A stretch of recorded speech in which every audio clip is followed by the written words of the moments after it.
Efésios capítulo 2, verso 18. Diz assim: pois, por meio dele, tanto nós como vós temos pleno acesso ao Pai, por um só Espírito. Nós podemos ter traços diferentes, características diferentes, podemos ter gostos diferentes, e obviamente que temos, lógico que temos uma cultura diferente. É por isso que muitos jovens casam e têm grandes conflitos no primeiro, segundo, terceiro mês, especialmente no primeiro ano de casamento, porque apesar da paixão, apesar do amor, existe algo chamado cultura, vivência, criação, educação, conceitos e preconceitos que são totalmente diferentes um do outro. E é óbvio que nós estamos aqui num grupo grande de pessoas e temos algumas coisas em comum, mas temos muito mais coisas que nos diferem uns dos outros, mais do que as coisas em comum, acredite. Contudo, todos nós que aqui estamos, assim quero crer eu, temos um só Espírito. Glória a Deus! E a palavra disse que esse Espírito nos dá pleno acesso às coisas de Deus. Esse Espírito é que nos guia em toda a verdade. Esse Espírito é quem faz toda a obra, do início até o fim. Você acredita nisso, amém? Primeiro versículo do capítulo 4 de Efésios. Portanto, eu, prisioneiro do Senhor, suplico-vos que andeis de modo digno para com o chamado que recebestes. Para um pouquinho aqui, versículo 1. Paulo já disse no primeiro versículo que nós devemos andar de modo digno para com o chamado. Ou seja, você precisa exercer de forma digna. O que é exercer de forma digna? É, em primeiro lugar, não agir fraudulosamente, não agir enganosamente. Como diz o profeta Jeremias, quem faz a obra do Senhor enganosamente ou fraudulosamente, ou seja, você recebeu uma tarefa para fazer, um chamado, e você não age com dignidade, com hombridade, com responsabilidade. Mas a primeira coisa que eu quero chamar a sua atenção é com relação ao chamado. E nós já pregamos várias vezes sobre propósito, sobre chamado. E como que eu vou agir com dignidade sobre algo que eu nem sei? Como eu devo me comportar com responsabilidade sobre aquilo que eu desconheço? Então Paulo está dizendo, você deve ser digno para com o chamado que você recebeu. Quando é que você recebeu? No dia que você foi gerado em Deus, Ele já tinha designado para você o seu chamado. Os seus dias já foram escritos no livro dele desde a eternidade. Glória a Deus! 2. Com toda humildade e mansidão, com paciência, suportando-vos uns aos outros em amor.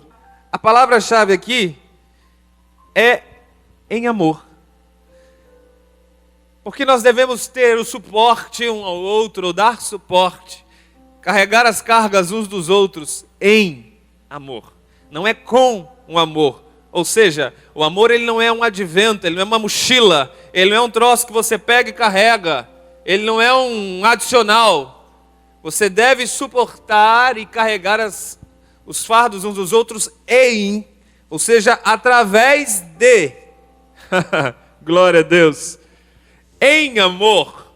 Suportando-vos uns aos outros, me fala também sobre discipulado. Porque esse suportando-vos não quer dizer tolerando-vos. Sabe aquele irmãozinho do GC que você tolera? Meu Deus, misericórdia, papai. Tá, vou amenizar o teu lado. Sabe aquele vizinho chato, aquele parente de terceiro grau que você tolera? Não é esse tipo de suporte, não é não.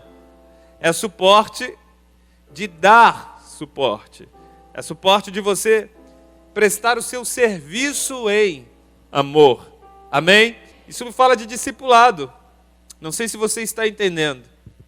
Mas quando você se dispõe a passar tempo com uma vida, a orar por ela, seja na aliança de oração, que você já começa ali, né? A aliança de oração é como um pré-discipulado. E aquele tempo que você dispõe, 1 hora semanal, talvez alguns fazem um pouco mais, mas todo o tempo que você dedica a uma pessoa durante a semana, você está dando suporte a ela espiritual, você está dando suporte eclesiástico, está dando suporte educacional. Vocês estão entendendo? Amém? Qualquer tipo de suporte, de serviço, tem a ver com essa palavra. Ele precisa ser em amor, não com amor, não porque o líder mandou, não porque o pastor disse que tem que ser, não porque alguém... em amor. Se você recebeu, se você está cheio de graça e de amor, você então está pronto para transbordar amor sobre a vida de alguém, amém? Qual a regra então para poder discipular alguém? Está cheio da graça de Deus. Espiritualmente falando, é isso. É claro que você precisa de uma capacitação didática, é claro que você já tem que ter recebido o conhecimento para poder dar para alguém. Obviamente você não vai discipular uma pessoa sem ter sido discipulado por ninguém, né? Isso é óbvio. Versículo 3. Procurando cuidadosamente, aleluia, manter a unidade do Espírito no vínculo da paz. Glória a Deus. A gente lê essas coisas assim, né? Você diz assim, estou com propósito, vou ler Efésios agora. Aí você lê correndo, você não entende os detalhes da coisa. Esse versículo 3, ele está falando sobre o assunto que nós introduzimos, a unidade do Espírito. Ter um só Espírito. Agora, talvez o que você não tenha entendido direito, são os dois verbos que ele usa antes de falar da unidade do Espírito. A versão que eu estou lendo é a versão King James original, ok? Então diz assim, procurando cuidadosamente manter. Esses são os dois verbos, procurar e manter. Paulo está nos ensinando e nos dizendo que a unidade do Espírito, o nosso vínculo em comum, ele deve ser procurado e ele deve ser mantido. Ou seja, tem duas atitudes, duas ações completamente correspondentes à unidade do Espírito. São dois verbos, duas atitudes que competem a você, que competem a mim. Ou seja, a unidade, ela não está atrelada ao mesmo gosto. A unidade não está atrelada àquele carisma, ao carinho que você tem por uma pessoa. Afinidade, você entende o que eu estou falando? Você sabe quando você conhece uma pessoa e você encontra várias afinidades com essa pessoa? Você diz assim, cara, esse cara pensa igual eu, cara, esse cara torce o mesmo time, cara, esse cara tem o mesmo trabalho, nossa, ele usa a mesma frase, faz a mesma brincadeira. Entende o que eu estou dizendo? A maioria, ok? A maioria entende que isso tem a ver com a unidade. Mas aprenda a separar. Afinidade não é unidade. São duas coisas distintas. Afinidade diz respeito à amizade. Amizade. E você pode ser unido com uma pessoa demais e não ter muita amizade com ela. Porque não existem esses vínculos afetivos, esses vínculos de ideais, os gostos. Você está me entendendo, amém? Mas quando Paulo diz sobre unidade, ele está falando sobre, além de procurar, depois que você encontra, eu entendi a visão, eu entendi o propósito, agora eu entendi o que é para fazer, meu líder me explicou bonitinho, o supervisor teve uma conversa comigo, ok. E agora, o que você vai fazer para manter a unidade? Para manter. Depois que você já achou o que procurava, dois verbos, duas atitudes, duas responsabilidades. Cabe a mim e cabe a você. 4. Há um só corpo, há um só Espírito, da mesma forma que a esperança para a qual fostes chamados é uma só. Glória a Deus. Qual que é a tua esperança? O que você faz aqui? Qual é a tua esperança? Em vez de você estar na balada, curtindo com os amigos, aquela história toda, enchendo a cara e fazendo tudo que dá na telha, que supre os teus prazeres carnais, por que você participa de um GC? Por que você vem às nossas reuniões? Por que você busca receber do Espírito Santo? Por quê? A resposta desse porquê diz respeito à sua esperança. Eu imagino que todos vocês fazem isso pelo mesmo motivo que eu, pela eternidade. Amém? Porque você crê que um dia Cristo reinará sobre esta terra, irá trazer um governo celestial, onde não haverá mais dor, mais choro, mais pranto, mas um governo justo, e os filhos do reino reinarão com o Pai sobre a terra por 1000 anos, e depois existe um caminho eterno preparado para nós, no novo céu e numa nova terra. Essa é a esperança que te une? É essa a esperança que te une? Claro. Meu irmão, se não foi isso, o que você está fazendo aqui? 5. Há um só Senhor. Glória a Deus.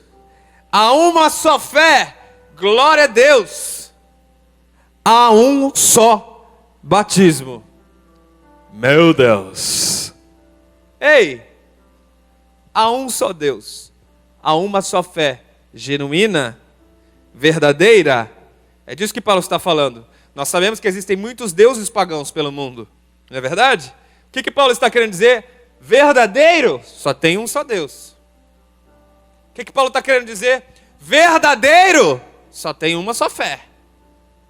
Lembra que fala que, eu criei na Aparecidinha e ela fez um troço lá, um milagre lá, meu irmão? Alguém fez um milagre, pode crer. Alguém fez.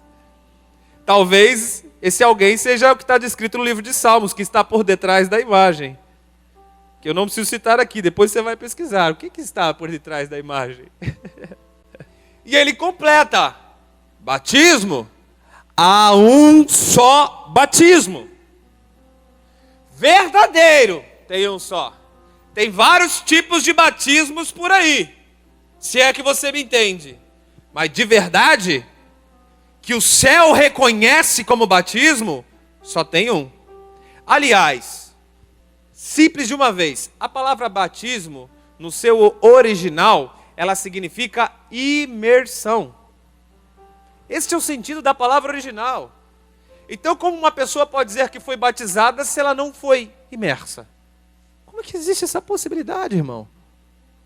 O original da palavra batismo é imersão. Você sabe o que é imersão? É só abrir o dicionário, você vai entender o que é imersão. Meu irmão, só isso já mata tudo. Tipo, claro que existem diversos batismos. O homem vai criando batismo à medida que lhe agrada. Conforme ele acha que... Ele vai criando batismo disso, batismo daquilo. Mas Paulo declara que há um só verdadeiro, que é reconhecido lá em cima, só tem um. Não tem um que é parecido, mas a ideia é a mesma. 6. Há um só Deus e Pai de todos, que é sobre todos, por meio de todos e em todos. Verso 11. Assim, ele designou alguns para apóstolos, outros para profetas, outros para evangelistas e outros para pastores e mestres. Qual é o seu ministério? Porque aqui estão descritos os únicos 5 ministérios bíblicos. A doutrina bíblica só nos ensina que existe apenas estes 5 que você leu. Qual é o teu? Isso você precisa discernir. Se não está claro para você, você precisa discernir. E eu não vou pregar hoje sobre ministério, isso é uma aula mais profunda e é um conteúdo teológico desnecessário para esse momento. Mas é fato de que todos nós precisamos conhecer exatamente qual é o meu ministério, qual é o meu chamado. Porque diz que Deus deu uns para pastores, deu outros para mestres, outros para profetas, outros. Amém? Você está entendendo? Para cada um ele chamou para algo específico. Então, quem vai te dar essa resposta? Você vai escolher, eu acho que eu vou ser pastor, porque pastor é mais legal, porque faz isso, isso aqui. Tipo assim, eu acho que eu vou ser evangelista, porque evangelista é mó barato, cara, sai pregando por aí, falando todo mundo, pá. Tipo, não é uma coisa que você diz, irmão, não é uma coisa que você escolhe, como um curso universitário. Qual que eu vou escolher? Deixa eu ver, vou fazer para tal. Não é, cara. Deus já te deu, então você tem que descobrir isso nele. Se você ainda não sabe, pergunta para ele, irmão. A gente tem algumas pistas, e se você tem dificuldade de entender, aí você conversa com o líder. Se ele não souber, vai conversar com o supervisor, coordenador, se informa, porque existem algumas pistas ministeriais. Então, enfim, isso é um outro assunto, conforme falei. Verso 12. Com o propósito. Do que ele está falando? Dos ministérios. Os ministérios têm um propósito. Do quê? De aperfeiçoar os santos para a obra do ministério, para que o corpo de Cristo seja edificado. Então, o propósito dos ministérios é a edificação do corpo. 13. Até que todos alcancemos a unidade da fé e do conhecimento do Filho de Deus. De todas as coisas que Deus tem falado ao nosso coração sobre unidade, Deus me direcionou a começar pregando sobre isso, porque Paulo diz a importância da unidade.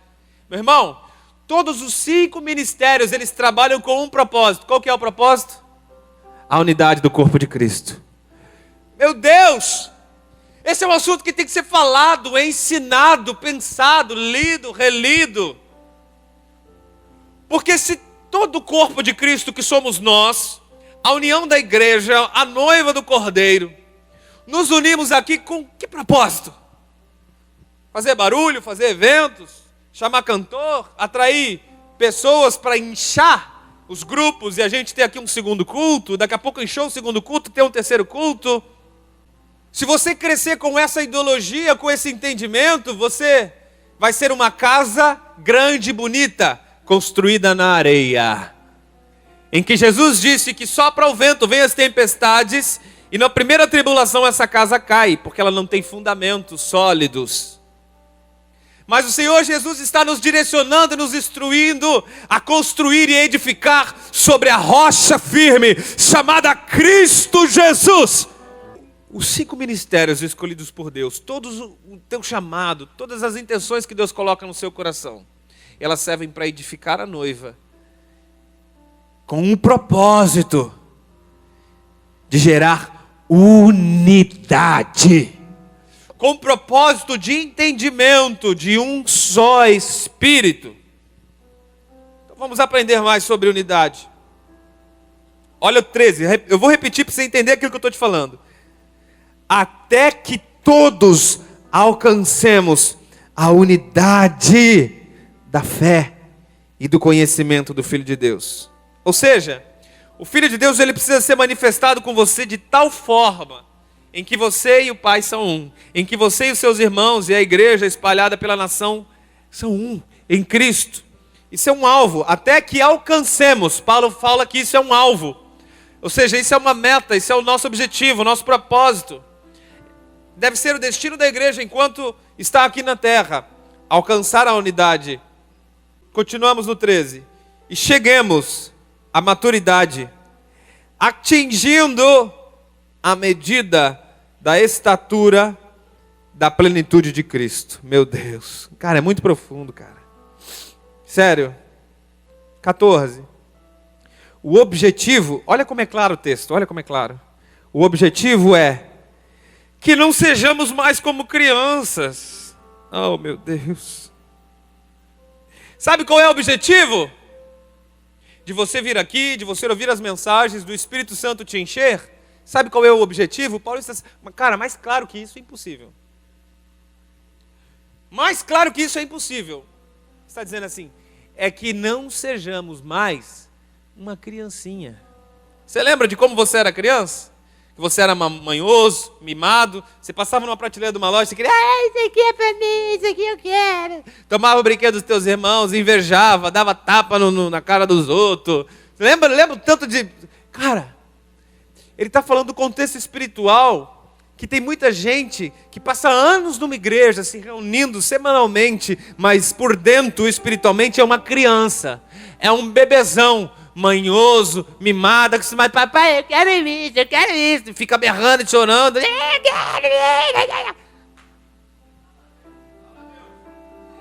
Não entende o propósito eterno, não entende coisas maiores. E passa uma vida religiosa de criança. Aí ele completa, que não sejamos mais como criança, levados de um lado para o outro, pelas ondas teológicas. Sabe o que é levado de um lado para o outro? Ah não, isso aqui não dá mais, isso aqui para mim não. Ah, agora não, agora eu vou para lá, agora eu vou para tal igreja. Não, agora isso aqui não, agora está muito chato, agora eu vou para lá. Ah, já perdeu, já estou só repetindo música, agora eu vou para outra lá. Ah, o pastor agora ele parou, ele pegou um negócio lá esquisito, agora eu vou para outra. De um lado para o outro, de um lado para o outro, de um lado para o outro. Como uma onda do mar que vai de um lado para o outro e passa. E aí ele completa. Nem jogados de cá para lá, jogados de cá para lá, por um vento de doutrina. Agora, aí ele remata tudo. Pela a malícia de certas pessoas. A gente não vai falar hoje, essa noite. Talvez um dia o Espírito Santo nos leve a ensinar e a falar e a mostrar sobre os falsos mestres. Mas se você quiser botar uma observação na tua anotação, pesquisar sobre falsos mestres. Você lê os versículos, você fica assustado. Porque nos falsos mestres também atua um só Espírito. Sabia disso? Em todos os falsos mestres também atua um só Espírito. Mas não é o nosso não. É o Espírito do Anticristo. E estes falsos mestres, que são levados por tudo isso aí que você falou, maledicência, maquinação, fraudulência, esperteza, e todos esses adjetivos que dão a mesma conotação de ideia, de sentido, é o que está por detrás do Espírito. Às vezes a pessoa, o coração é bom, a intenção é boa, e às vezes algumas coisas que falam são boas. A aparência é muito boa, mas esse é o espírito do anticristo. Que é exatamente o que ele vai fazer. Você sabe que os primeiros 3 anos e meio do reinado do anticristo vai ser 1000 maravilhas.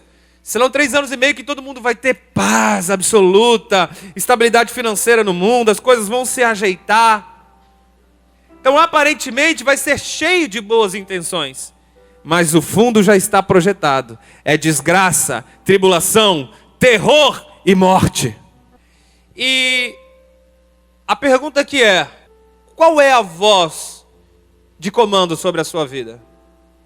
A voz de comando sobre a sua vida é de um verdadeiro líder ou é de um falso mestre?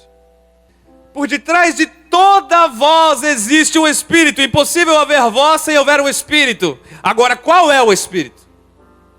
Será que é o espírito genuíno de Deus? Que, como diz Paulo em uma de suas cartas, que saiu das entranhas do Pai. Olha só a descrição. Meu Deus. Que esquadrinha as entranhas. Uau.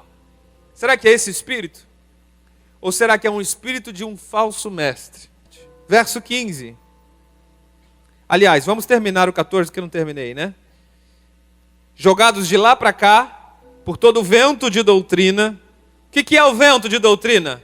Ele sopra. O que é um vento? Já parou para pensar? Ele sopra forte, faz barulho, chama a atenção, todo mundo que está por ali sente. Ai, passou um vento, ó. Ventão.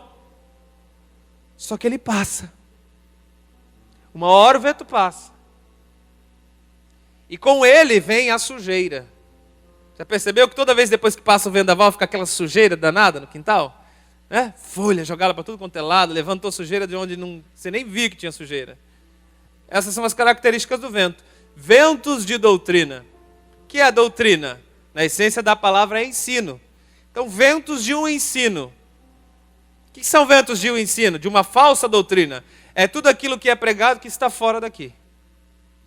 Tudo aquilo que é pregado para alimentar o ego, para dar razão ou explicação às minhas próprias vontades.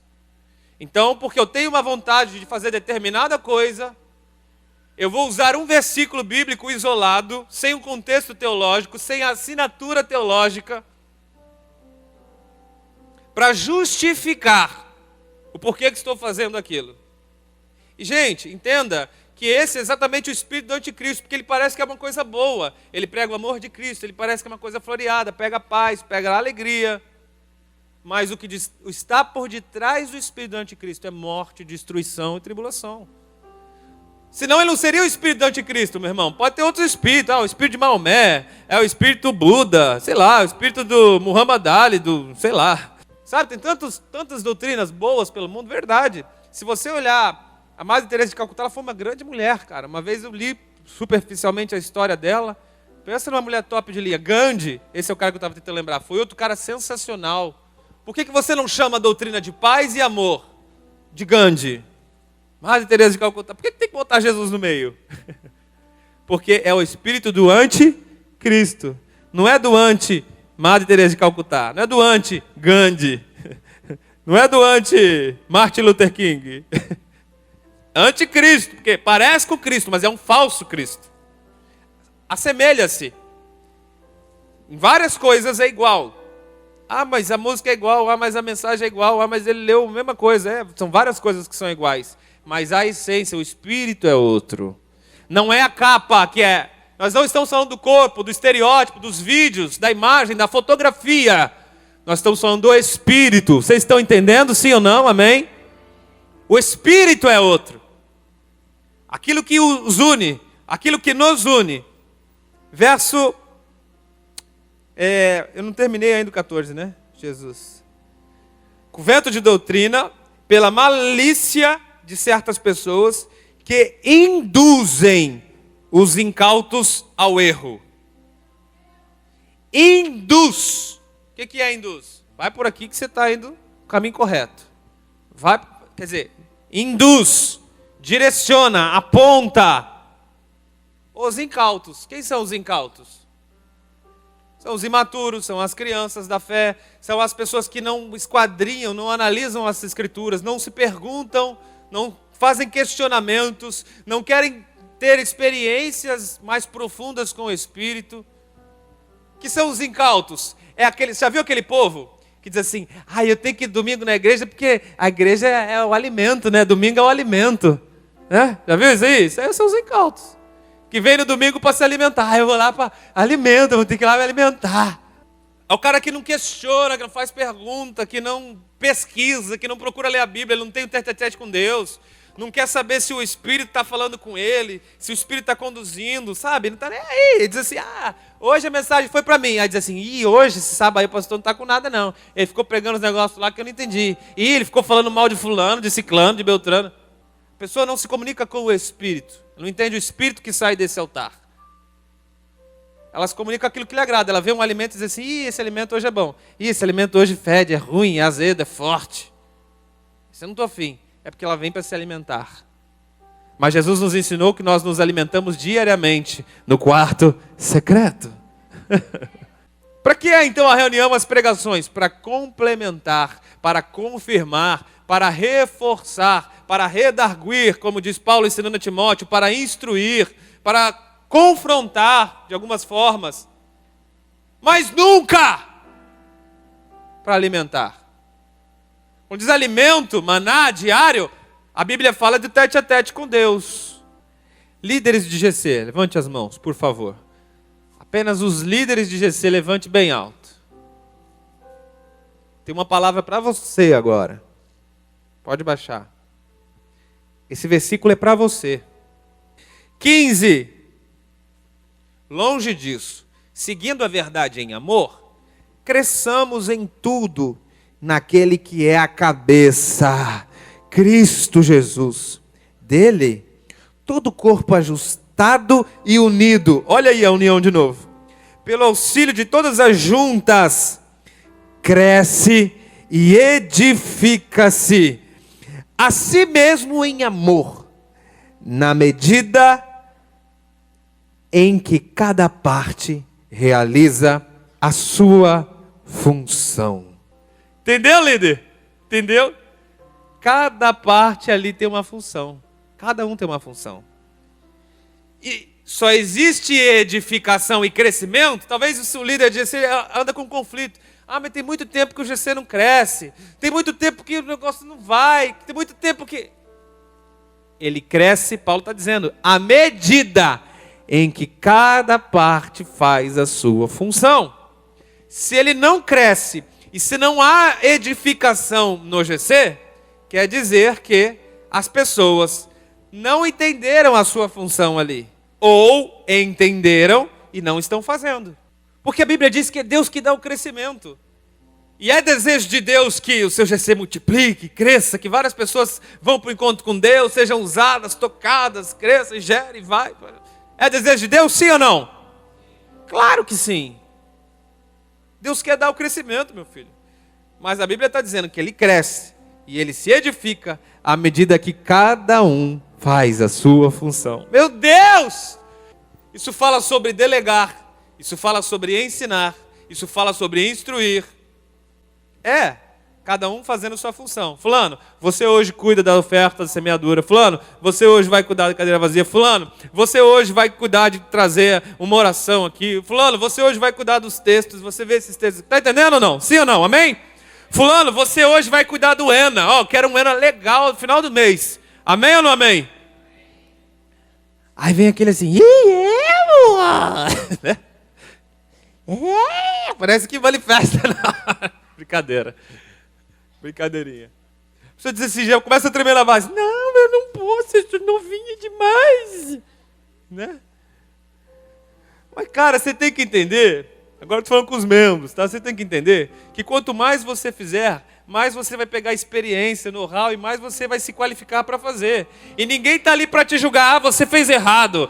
Você fez melhor ou pior do que fulano no mês passado, do que semana passada. Ninguém está ali para isso, porque nós estamos ali com um propósito de união. E a Bíblia diz que nós temos que dar suporte um ao outro em amor. Então ninguém está ali para apontar, porque quem aponta é o diabo. Está todo mundo ali para te abraçar e para te amar.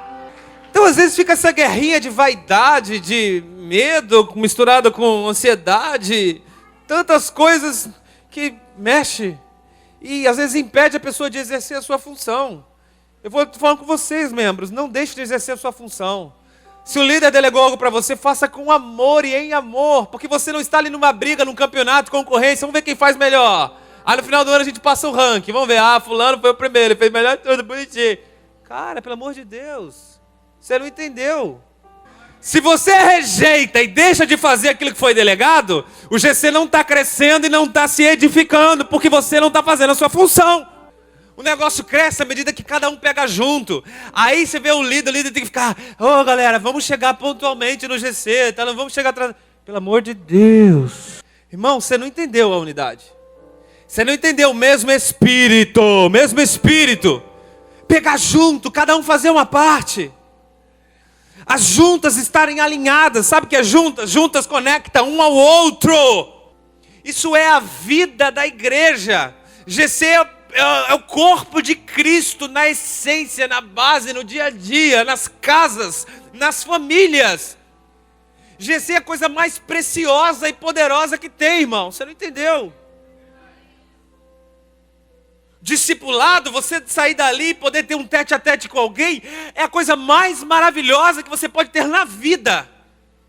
Alguém capaz de dar a hora da sua semana, te olhar nos olhos e dizer, e aí, você entendeu? Você tem alguma pergunta? Eu estou aqui para te ajudar. Eu estou aqui para te orar por você, eu estou aqui para te ensinar. Se eu não souber responder, eu vou procurar perguntar para alguém que sabe.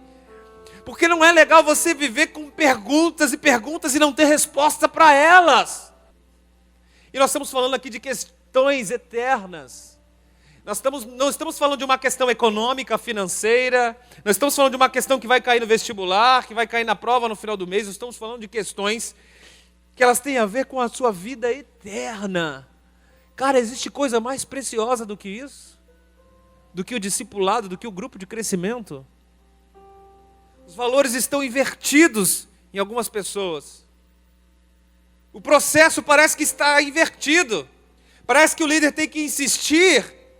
E as pessoas que vão no grupo e fazem alguma coisa estão fazendo um favor.